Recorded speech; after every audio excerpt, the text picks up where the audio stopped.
actually starts in October, and it travels through Russia, Japan, China, Canada, France, and the United States. And then there's a Grand Prix final. I forget where it is this year. Right? Nagoya, that's right. So there we are. So Grand Prix final in Nagoya, thank you. And then after the Grand Prix final, which is kind of the culmination of this, okay, so the Grand Prix final is when everyone's actually in shape and prepared for the rest of the season. And in Yuri On Ice, the Grand Prix final is sort of seen as the big event, the big finale. But in reality, after the Grand Prix final, there will be the national championships for each country. Japanese nationals happen usually on Christmas. The Russian national championships also happen on Christmas. The US championships this year right after New Year. San Jose, that's where they are, qualification for the Olympic Games for the United States team. So the national championships happen, and then there's the European championships in 4 continents, which is, you know, the Europeans is really old and established 4 continents. It's a newer event that was made to sort of rival the Europeans, and includes everywhere but Europe. And then the World Championships, and every 4 years, the Olympics are in February, World Championships March. So the Grand Prix final is a huge deal, and a huge event, but there are bigger ones in real life. So that made me think of something. You're pretty popular in Japan. So big in Japan. You're so big in Japan. But you skate there. You do a lot of stuff there, right? Like, I have, you know, Japan is one of my most favorite places in the whole wide world. Anywhere in Japan. Full country. So the first time I went, I think it was in 2002, and I was going for a competition. And after that trip, the Japanese audience, they actually told me, Johnny, you look like an anime. So, because I'm okay guys, just breaking it down. When I was like 17, 18, 19, I really brought it up here. I was really beautiful. Big eyes. I had Frodo Baggins hair. I was so cute. And, you know, kawaii. I was big in Japan. And over the years, as figure skating has become more and more popular in Japan, because Japan has so many successful skaters, the tours have grown, the audiences have grown, and just because I was sort of there right at the beginning of all of that growth in Japan, I've been able to enjoy growing up with these audiences. And, you know, it isn't just skating. I mean, I've done special events there. I was shot by Vogue Nippon. You know, I went as a Goodwill Sporting Ambassador under Hillary Clinton between the US and Japan. So yeah, I definitely, Japan lives right in here, every day. Is there a difference between, in your opinion, between the Japanese skaters, the top skaters, in the US in terms of approach or style? It's a funny thing, if you sit and you really study figure skating, and Yuri On Ice does a wonderful job of doing this as well. Culturally, by country, coaching is very different. You know, Russian coaches, they'll throw those skate cards at you, so you skate faster, and they'll yell, and it's very dramatic in Russia. In Japan, it's all about the technique and the small details, the moments. Pretty much what you would expect from Japanese skating. Yuzuru Hanyu is incredible. He's the best man I think that's ever skated, and he has brought the sport to new levels technically, artistically for men, and it's just been brilliant to watch. But you know, you can sit on a practice, not know any of the skaters, and figure out where they're coming from, simply by the way they skate. Even between the US and Canada, there's a huge divide in technique and training style, and it's interesting. I mean, it's worth watching. Yeah. Interesting. All right, back to the mailbag. Is he so? Hold on. Where's point? Izzy Sozaki, I guess that's, yeah, straight up, that's actually. Izzy is Ozaki. Izzy is Ozaki, thank you. Okay, sorry if this has been asked before, so it's going to lead with an apology. I'd love to know which is your favorite figure skating costume in Yuri On Ice. Do any of them look familiar to you? A lot of them. By the way, I feel like I saw a headdress somewhere in the third row. So. There it is.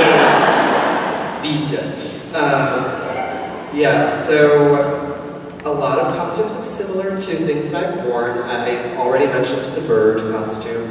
I was a full-blown Bjork swan at my first Olympics, and now Victor, you know, also is bird-like with a mesh mark. Right. I had a full beak on my head and everything was awesome. John Hatter made fun of it in the Blades of Glory film with Will Ferrell. It's great. They called to, hey, we're gonna make fun of it, is that all right? Yeah, sure, do it. Yeah, well, that's great. Take it, take it. I dressed up as a swan, so sure, take it. The Yuri short program costume is very similar to my poker video. I'm all over that show. I love it. It's just lots of things that reflect back to me, make me happy, and that come from my life and those around me. My favorite costume is, I did mention my white thing for Yuri short program is agape. It is my favorite. Yeah. Is the program your favorite too? That's an interesting question, actually. I think we have another fan who actually wanted to ask that question. Which is, what's your favorite? I know. Why do you make me do that? Well, I think the fans want to know what your favorite skating program is because you are the guy. I mean, you're an expert. You're the actual person. Well, I mean, the music in the show is incredible. They've done such a good job of making. Isn't the music amazing in that show? So I like to choose things based on what I like. So my style is agape. I know everyone pronounces it maybe slightly different, but agape is how I pronounce it. Agape. Okay.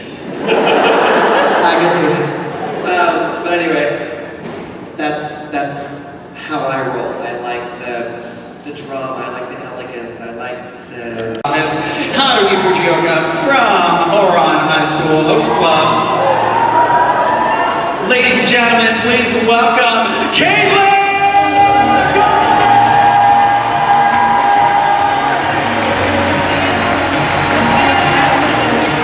Feel free to grab one of those. We'll see which one you end up on once we actually queue up the game. Oh, got it. It's been crazy. We've been having people like get queued up for player 2, they end up with player 1 control, and that throws me off. It's insane. Actually, we might want to move the chairs a bit so that we can get you a little closer to those screens there. Okay. So let me help you out with that. I got it. Fantastic, thank you. So are you excited to be one of our lucky few participants in the Mario Mashup series from Crunchyroll this weekend? Yeah, it's going to be awesome. I'm sad that I don't get to be, I'm always Larry in the bear part when I play at home, so. Oh, wow. Well, it sounds like you definitely have some experience with Mario Kart, so I can't wait to see how your karting technique is going to bring you to potential victory. Now, the person who's going to challenge you for that potential victory, in addition to being a voice actor, he is a very successful YouTuber. Ladies and gentlemen, welcome Sungwon Cho, aka Prosy Dude!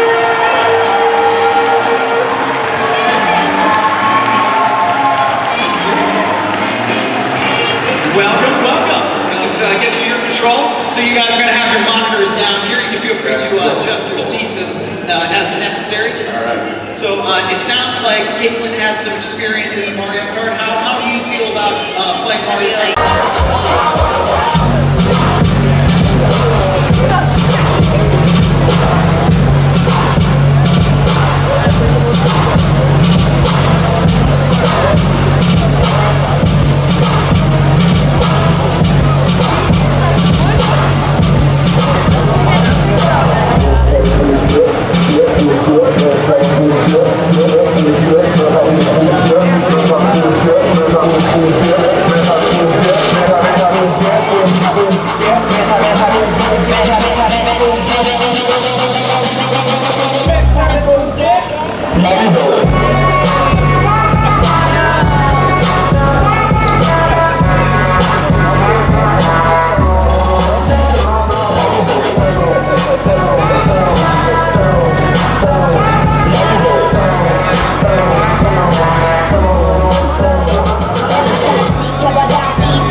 everyone. It's the third day, Sunday, of Crunchyroll Expo 2017. The last day, thank God. And I'm here with the wonderful guest, Dallas Middle, the con chair, can I say, or just the event coordinator overall? Yeah, I mean, I'm the head of events for Crunchyroll, so ultimately, putting on this con, I'm kind of at the top of a very long chain of a lot of really talented people who do the hard work of putting the show on. Oh, wow, okay. Not taking credit, huh? I'll take credit where it's due, but most of the things that people have praised us on so far, things basically relating to logistics, a lot of that is just I managed to put the right people in the right place. Okay. That's part of the great planning, too. But can you just talk about, Crunchyroll has been, everybody else's conventions, big placements, and people wondering, well, why doesn't they have their own? I mean, you guys are changing the landscape of anime and everything, but you don't have your own convention. So where was the steps, or when did we say, finally, let's get a convention? Well, it's interesting, right? I joined Crunchyroll a little over 2 years ago, about 2.5 years ago now. And when I got there, the conversation had already been ongoing. They'd been thinking about it for a while. But the truth of the matter is, and anybody who has put on a convention will know this, and I suspect anybody who's attended one and thought about it will know this is really hard. This takes a lot of resources, and it takes a lot of dedicated time and effort. So, Crunchyroll, as you know, it's been growing astronomically. At the beginning of this year, we hit 1 million subscribers. We're up to somewhere between 20 and 30 million people using the service. Yeah, should we have started a convention sooner? Maybe, but better late than never. Yes, definitely. Can you go over kind of the nuances of, since you came in place, you started step by step putting it together? How did you select a location? Yeah, I know this is kind of one of the homes of Crunchyroll, so just can you go over that? Yeah, absolutely. Well, first of all, we wanted to keep it close to home. That was our first choice, and once having decided that it would be in Northern California, that definitely makes it more easy to look at different venues. We ultimately picked Santa Clara because it was the right size, it was the right time. It's a pretty comfortable space. And it's all worked out pretty well so far.